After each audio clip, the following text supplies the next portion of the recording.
Hello friend, मैं Vinod Kumar sure success civil services classes के online platform पर आप सबका स्वागत करता हूं। और मैं आज सी टेट से रिलेटेड टॉपिक को लेकर के आया हूं। सी टेट में बाल विकास, जिसको CDP बोलते हैं, चाइल्ड डेवलपमेंट पेडागोजी, यह बहुत इम्पॉर्टेंट सेक्शन है। दोनों पेपर में, पेपर 1 हो या पेपर 2 हो, दोनों पेपर की बात की जाए तो दोनों पेपर में बहुत इम्पॉर्टेंट सेक्शन हो जाता है CDP का, और इसके संदर्भ में हम लोग बात करेंगे। और CDP का एक टॉपिक है जिसको हम लोग विकास की अवधारणा कहते हैं, डेवलपमेंट कहते हैं, नहीं डेवलपमेंट, कंसेप्ट ऑफ डेवलपमेंट को समझने की कोशिश करेंगे। और इसमें हम लोग इसके अंतर को समझेंगे। इसमें है कि वृद्धि और विकास, वृद्धि और विकास में अंतर क्या होता है, इसको समझने की कोशिश करेंगे। क्योंकि CDP में आप देखेंगे कि ये बहुत इम्पोर्टेंट सेक्शन हो जाता है और इसी के अकॉर्डिंग यह बेस है, इसी पर आगे की क्लासेस कंटिन्यू होंगी, इसलिए आप इसको समझेंगे। मैं इसी के संदर्भ में आज बात करूंगा।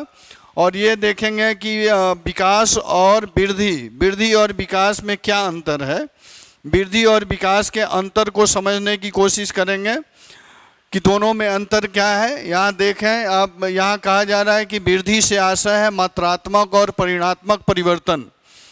मात्रात्मक, वृद्धि का तात्पर्य यहाँ बताया जा रहा है कि मात्रात्मक और परिमाणात्मक परिवर्तन से है। इसका अर्थ है कि शिशु के उम्र बढ़ने पर सांवेगिक नियंत्रण में परिवर्तन, विशेषतः भाषा को सीखने की क्षमता में परिवर्तन से है।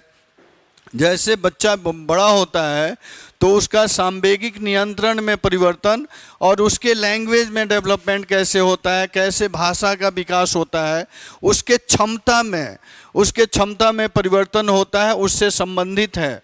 जबकि विकास का आशय परिमाणात्मक से है। यानी यहाँ देखेंगे कि वृद्धि परिमाणात्मक और मात्रात्मक दोनों से संबंधित है, लेकिन विकास जो है परिमाणात्मक से संबंधित है। परिमाणात्मक का अर्थ है कि बच्चा का कद बढ़ना, यानी शारीरिक कद जो होता है, साइज होता है, उसमें वृद्धि होना या बनावट में परिवर्तन होना। बनावट में परिवर्तन होने की अवधारणा को हम परिमाणात्मक कहते हैं।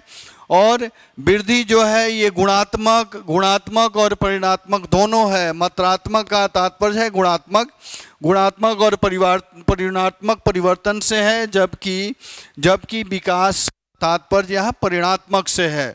इसी संदर्भ में देखेंगे वृद्धि सामान्यतः शारीरिक परिवर्तन से संबंधित है। यानी हम देखेंगे बच्चा जब बड़ा हो रहा है तो उसके शरीर में कैसे परिवर्तन हो रहा है, यानी शारीरिक परिवर्तन से संबंधित है। जबकि विकास से आशय है कि शरीर के विभिन्न शारीरिक, मानसिक तथा व्यवहारिक संगठन से है। देखें, वृद्धि का अर्थ है कि यहाँ शारीरिक परिवर्तन से है, लेकिन अब विकास का तात्पर्य यहाँ होता है शारीरिक परिवर्तन के साथ साथ उसका बौद्धिक विकास हो रहा है, मानसिक विकास हो रहा है या व्यवहार में परिवर्तन हो रहा है, यह विकास से संबंधित है। वृद्धि का मापन सही से किया जा सकता है, अर्थात देखेंगे वृद्धि का मापन यानी शरीर की हाइट से है, शरीर के साइज से है, उसका मापन किया जा सकता है कि वो कितना बड़ा है, कितना मोटा है, कितना वजन का है, इसका मापन किया जाता है। लेकिन विकास का मापन कठिन है। यहाँ समझने की कोशिश करेंगे, हम लोग अंतर समझ रहे हैं वृद्धि और विकास में। और यहाँ कहा जा रहा है कि वृद्धि का मापन किया जा सकता है क्योंकि वो शारीरिक बनावट और हाइट से रिलेटेड है, लेकिन विकास जो है ये सांवेगिक विकास या मानसिक विकास से संबंधित है, इसलिए इसको मापा नहीं जा सकता है, यह कठिन है। बल्कि इसका अवलोकन करते हैं हम लोग, अनुभव करते हैं कि बच्चा में विकास हो रहा है, किसी व्यक्ति में या किसी बच्चे में विकास हो रहा है, उसको हम अनुभव कर सकते हैं। अनुभव के द्वारा हम जान सकते हैं कि उसमें विकास हो रहा है। लेकिन वृद्धि मापने की चीज़ है, वृद्धि को माप सकते हैं, विकास को माप नहीं सकते हैं। विकास को क्या कर सकते हैं, अनुभव कर सकते हैं। यानी अनुभव के माध्यम से हम पता कर सकते हैं कि हाँ बच्चे में यह विकास हुआ है। ठीक है, अब देखेंगे यहाँ नेक्स्ट फैक्ट है, कहा जा रहा है कि वृद्धि से आशय सामान्यतः शारीरिक परिवर्तन से है, शारीरिक परिवर्तन से है, जबकि विकास का आशय शरीर के विभिन्न यानी शारीरिक, मानसिक और व्यवहारिक संगठन से है। ठीक है, इसको हमने समझने की कोशिश की। यानी वृद्धि को सही से मापा जा सकता है, विकास का मापन कठिन है लेकिन इसको अवलोकन किया जा सकता है, अनुभव किया जा सकता है। वृद्धि का अर्थ जो है संकुचित है लेकिन विकास का अर्थ व्यापक है। वृद्धि का देख सकते हैं, इसका अर्थ संकुचित है, छोटा है, यानी इसमें परिवर्तन ही देखते हैं। लेकिन विकास में विकास का अर्थ व्यापक है, व्यापक परिप्रेक्ष्य में इसको हम देख सकते हैं। वृद्धि एक समय के बाद रुक जाती है, इम्पोर्टेंट फैक्ट है जी। वृद्धि एक समय के बाद, एक उम्र के बाद, एक सीमा के बाद आपके शारीरिक बनावट और हाइट में क्या है, रुकावट आ जाती है, यानी कह सकते हैं यह रुक जाती है। लेकिन विकास निरंतर चलते रहता है। विकास जो है यह जीवन पर्यंत चलने वाली घटना है। जब तक यानी जन्म से स्टार्ट होता है विकास, ये एक ऐसी अवधारणा है कि यह जन्म से स्टार्ट होगा और मृत्यु तक चलेगा, यानी जीवन पर्यंत चलने वाली घटना है। ठीक है, मैं आशा करता हूं कि आप वृद्धि और विकास में अंतर समझ गए होंगे। यहाँ विकास की अवस्था को समझने की हम लोग कोशिश कर रहे हैं कि विकास की क्या क्या अवस्थाएं होती हैं और कितनी अवस्थाएं होती है। मनुष्य का जीवन माँ के गर्भ से, देखिए मनुष्य का जीवन माँ के गर्भ से प्रारंभ होता है तथा जन्म के बाद सामान्यतः विभिन्न अवस्थाओं से गुजरते हुए ये मृत्यु को प्राप्त होता है। अवस्था की बात की जाए तो बच्चा का जो अवस्था है, डेवलपमेंट की प्रक्रिया है, ये माँ के गर्भ से ही स्टार्ट होता है और उसके बाद ये विभिन्न अवस्थाओं से गुजरते हुए मृत्यु तक प्राप्त होता है। इन अवस्थाओं के बारे में अलग अलग मनोवैज्ञानिकों का अलग अलग मत है। अलग अलग वैज्ञानिक जो हैं अपने विभिन्न तरह के मत दिए हैं, यानी कोई बताते हैं कि 10 है, कोई 5 है, कोई 6 है, यानी अलग अलग राय है उनकी। उनको हम देखेंगे। इसमें सबसे महत्वपूर्ण है रॉस और फ्राइडे। आप देखेंगे इसमें सबसे महत्वपूर्ण है रॉस और फ्राइडे। रॉस और फ्राइडे जो है यह विकास के 5 अवस्था को बताते हैं। ये 2 बताते हैं कि विकास की 5 अवस्थाएं होती हैं, जबकि कालसैनिक जो है ये 10 अवस्था को बताते हैं। इसी में इम्पोर्टेंट हो जाता है पियाजे ने 4 अवस्था बताया है। पियाजे हैं ये 4 अवस्था बताए हैं और ब्रूनर, इसमें ब्रूनर जो है यह 5 अवस्था को बताते हैं। आप CTET में बहुत इंपॉर्टेंट प्रश्न यहाँ से बन जाता है कि किस मनोवैज्ञानिक ने किस अवस्था को कितने भागों में बांटा है, तो ध्यान रखेंगे रॉस और फ्राइडे जो है ये 5 अवस्था बताते हैं। कालसैनिक जो है ये 10 अवस्था को बताते हैं। पियाजे 5 अवस्था बताते हैं और इसी में ब्रूनर जो है यह विकास की अवस्था को 3 भागों में बांटते हैं। सबसे मान्य अपने यहाँ है पियाजे का, आप देखेंगे। ठीक है, भारत में सामान्यतः देखा जाए कि विकास की अवस्थाएं जो है यह निम्न भागों में बांटा गया है। विकास की अवस्थाओं को अपने भारत के संदर्भ में हम लोग देखेंगे तो ये अवस्थाएं हैं। पहली अवस्था जो होती है उसको हम पूर्व प्रसूति काल कहते हैं। पूर्व प्रसूति काल का तात्पर्य है प्रीनेटल पीरियड। प्रीनेटल पीरियड यानी यह अवस्था गर्भधारण से लेकर के जन्म तक, यह अवस्था गर्भधारण से लेकर के जन्म तक होती है, जिसको प्रीनेटल स्टेज कहते हैं। ध्यान रखेंगे। दूसरा है इन्फेंट्री, यानी ये पहला हो गया, ये दूसरा है शैशवावस्था यानी इन्फेंसी स्टेज। यह अवस्था जन्म से लेकर के 2 साल तक होती है।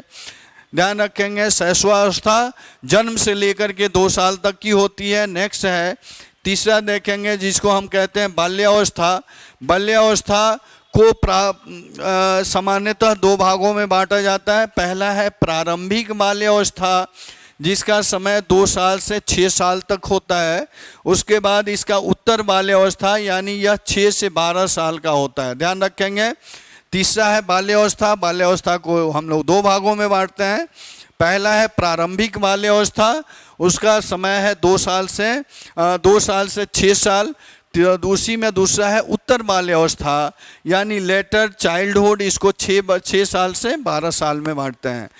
ठीक है। चौथा देखेंगे, चौथा है यहाँ किशोरावस्था, जिसको एडोलसेंस कहते हैं, एडोलसेंस कहते हैं। यह अवस्था जो होता है यह 12 साल से 18 साल का होता है। 12 साल से 18 साल के पीरियड को हम किशोरावस्था कहते हैं। पांचवा यहाँ पे हो गया आपको युवावस्था। युवावस्था का समय जो है यह 18 साल से लेकर के 25 साल का होता है, यानी सामान्यतः 18 साल से 30 साल माना जाता है वर्तमान में, अभी के समय में। छठा जो होता है यहाँ पे देखेंगे प्रौढ़ावस्था। प्रौढ़ावस्था का समय जो होता है यह 30 से 60 साल का होता है। ध्यान रखेंगे, 30 से 60 साल का जो अवस्था है इसको हम लोग कहते हैं प्रौढ़ावस्था, प्रौढ़ावस्था कहते हैं। और फिर यहाँ देखेंगे लास्ट का जो स्टेज हो जाता है उसको हम लोग कहते हैं वृद्धावस्था। वृद्धावस्था यानी यह 60 साल से शुरू होकर के मृत्यु तक चलता है। अर्थात अपने भारत में देखें हमने कि भारत में सामान्यतः 7 अवस्थाएं होती हैं और इनको हम लोग इन नामों से जानते हैं। जैसे पहला नाम हो गया पूर्व प्रसूति काल। जन्म, पूर्व प्रसूति काल का अर्थ होता है गर्भधारण से लेकर के जन्म तक। दूसरा हो गया शैशवावस्था, जिसका समय होता है जन्म से लेकर के 2 वर्ष तक। उसके बाद होता है बाल्यावस्था। बाल्यावस्था में 2 कैटेगरी हो जाती हैं। एक है प्रारंभिक बाल्यावस्था 2 साल से 6 साल तक। दूसरा है उत्तर बाल्यावस्था, जिसको लेटर चाइल्डहुड कहते हैं। इसका समय हो जाता है 6 से 12 साल तक। फिर उसके बाद आता है किशोरावस्था। किशोरावस्था का समय है 18 साल से 25 साल तक, लेकिन सामान्यतः अभी 18 से 30 साल की अवस्था को हम लोग किशोरावस्था में काउंट करते हैं। 12 से 18 साल की अवस्था को हम लोग किशोरावस्था में काउंट करते हैं। लेकिन फिर युवावस्था इसके बाद आता है और युवावस्था को 18 साल से 25 साल काउंट करते हैं, लेकिन वर्तमान में इसको हम लोग 30 साल तक काउंट कर रहे हैं। यानी युवावस्था का समय हो गया 18 से 30 साल तक। इसके बाद आता है प्रौढ़ावस्था। प्रौढ़ावस्था का समय हो गया 30 साल से लेकर के 60 साल की अवस्था को प्रौढ़ावस्था कहते हैं। फिर इसके बाद आता है वृद्धावस्था। वृद्धावस्था का समय होता है 60 साल से मृत्यु तक। इस तरह हमने जो फेज बांटा है विकास की अवधारणा के तहत, यह निम्न अवस्थाओं में बांटा है। इसके बाद हम लोग नेक्स्ट क्लास में इन अवस्थाओं के विशेषताओं के साथ मिलेंगे, यानी समझने की कोशिश करेंगे कि किस अवस्था की विशेषताएं कैसे होती हैं और किस तरह की होती हैं।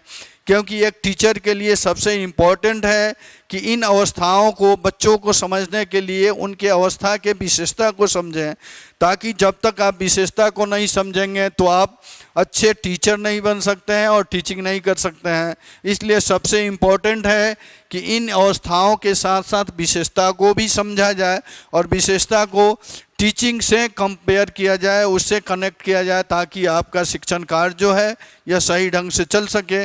चलिए फिर मिलते हैं नेक्स्ट क्लास के साथ, जिसमें हम लोग ये अवस्था के विशेषताओं की चर्चा करेंगे। तब तक के लिए धन्यवाद। Thank you.